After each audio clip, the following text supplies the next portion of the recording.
আসসালামু আলাইকুম প্রিয় দর্শক, আজ আসিয়ার মৃত্যু হয়ে গিয়েছে। আমাদের বোন আসিয়া তিনি আর দুনিয়াতে নাই। চিরকালের জন্য আল্লাহ তাআলার ডাকে সাড়া দিয়ে এই দুনিয়া থেকে বিদায় নিয়েছে। তবে এখনো পর্যন্ত সেই দর্শকের বিচার হয় নাই, সেই দর্শকের সাজা হয় নাই। আমরা কি জবাব দেব আল্লাহ তাআলার কাছে? আমাদের বোন আসিয়া সে নিজের চোখে দেখে যেতে পারে নাই, তার দর্শকের বিচার দেখে যেতে পারে নাই। আমরা আসিয়ার কাছে আজকে হেরে গিয়েছি। আমরা ক্ষমাপ্রাপ্ত আসিয়ার বিচার করতে পারি নাই, আসিয়ার দর্শকের বিচার আমরা করতে পারি নাই এখনো পর্যন্ত। অবশ্যই আসিয়া নিষ্পাপ, আল্লাহ তাআলা তাকে জান্নাতে দিয়ে দিবেন, জান্নাতে প্রবেশ করিয়ে দিবেন বাচ্চাটিকে, আমাদের বোনকে আসিয়াকে।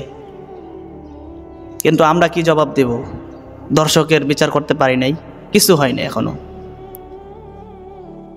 মেরে মোহতারাম দোস্ত ভাই বুজুর্গ, আসিয়া আজকে চলে গেছে, কিন্তু দর্শক এখনো রয়ে গেছে, কিন্তু বিচার হয় নাই। গণতান্ত্রিক এই দেশটা কবে বুঝবে যে দর্শকের বিচার করতে হবে? এখনো বসে রয়েছে সময়ের জন্য। কি জন্য আমরা বুঝতেছি না। আমরা সরকারের কাছে দাবি জানাবো, অবিলম্বে দর্শকদের বিচার করতে হবে। তাদের প্রাপ্য, তাদের সর্বোচ্চ শাস্তি মৃত্যুদণ্ড কামনা করতেছি আমরা। যেহেতু সারা বাংলাদেশের মানুষ জেগে গিয়েছে, দর্শকদের বিচার হোক।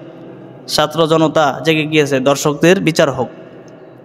সরকারের কাছে দাবি থাকবে, আপনারা প্লিজ দয়া করে আল্লাহর মেহেরবানিতে, আল্লাহর রস্তে আপনারা দর্শকের বিচার শুরু করেন, সময় নিয়েন না। এতে আসিয়ার মা বাবাদের মনে অনেক কষ্ট লাগে,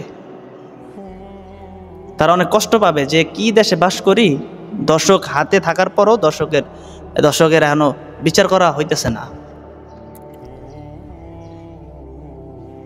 প্রিয় দর্শক, এই লোকটা এক দর্শককে মেরে ফেলেছে। তো দর্শককে মেরে ফেলা বাঙালি এখন কি করবে? সরকার যেহেতু আইন দর্শককে হাতে পেয়েও বিচার করতেছে না, এখন মানুষ নিজের হাতে নিজে আইন তুলে নিতেছে। তার সাথে বাধ্য এটাই করবে, নিজের হাতে নিজে আইন তুলে নিবে। আপনার হযরত পাক সাল্লাল্লাহু আলাইহি ওয়াসাল্লামের জামানায় বনু কাইনুকার বাজারে গিয়েছিলেন আমাদের একজন মুসলিম মেয়ে, তার জরুরতের কারণে কিছু কেনাকাটার জন্য। তো এক ইহুদি তার শ্লীলতা হানি করেছে। তিনি কোনো চেয়ারের মধ্যে বসেছিলেন, তার কাপড়ের সাথে কিছুর সাথে একটা বেঁধে দিয়েছিলেন। সে যখন উঠে সাথে সাথে তার লজ্জাস্থানের জায়গার কাপড়টা ছিঁড়ে যায়, লজ্জাস্থান দেখা যায়। তারপর তাকে শ্লীলতাহানি করা হয়। সেখানে থাকা একজন মুসলিম সাহাবী, তিনি এই দৃশ্য দেখে সহ্য না করতে পেরে ওই ইহুদির গর্দান নামায় দেয় তরাল দিয়ে। সেই চিন্তা করে নাই যে আমি মদিনায় যাব, মদিনায় গিয়ে নবীজি সাল্লাল্লাহু আলাইহি সাল্লামকে জিজ্ঞাসা করব, সেই চিন্তাও করে নাই। সে ওখানেই তার গর্দান নামায় দিছে। পরবর্তী হুজুর পাক সাল্লাল্লাহু আলাইহি সাল্লামের যখন এই ঘটনা শুনে তার কানে আসে, তিনি 3000 সৈন্য নিয়ে বনু কাইনুকার উপরে আক্রমণ করেছে, তাদেরকে তাড়িয়ে দিয়েছে। তো আসলে আইন তো মনে করেন যে এখন বাধ্য করতেছে সরকার, যে তারা যাতে তাদের নিজের হাতে আইন তুলে নেক। এটা বাধ্য করব কেন? যেহেতু দর্শককে হাতে নাতে পেয়েছে, তার সর্বোচ্চ শাস্তি দেখ না, তাহলে তো দেশটা শান্তি হয়ে যায়, দেশের মানুষ শান্ত হয়ে যায়। আমাদের উপরস্থলদেরকে বোঝার তৌফিক দান করুক আল্লাহ তাআলা,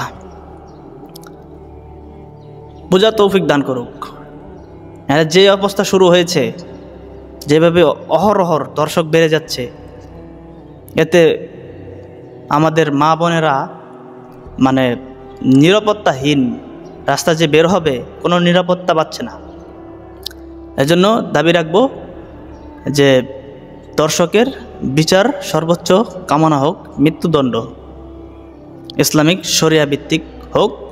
আল্লাহ তাআলা আমাদেরকে সঠিকটা বুঝবার তৌফিক দান করুক। তো আজকে এই পর্যন্তই। সবাই ভালো থাকবেন, সুস্থ থাকবেন। আর আসিয়ার মাগফিরাতের জন্য দোয়া করবেন, যেন আল্লাহ তাআলা আসিয়াকে মাফ করে দেন, আমাদের বোন আসিয়াকে মাফ করে দেন এবং জান্নাতের উঁচু মাকাম দান করুক, জান্নাতুল ফেরদাউস দান করুক। আমিন।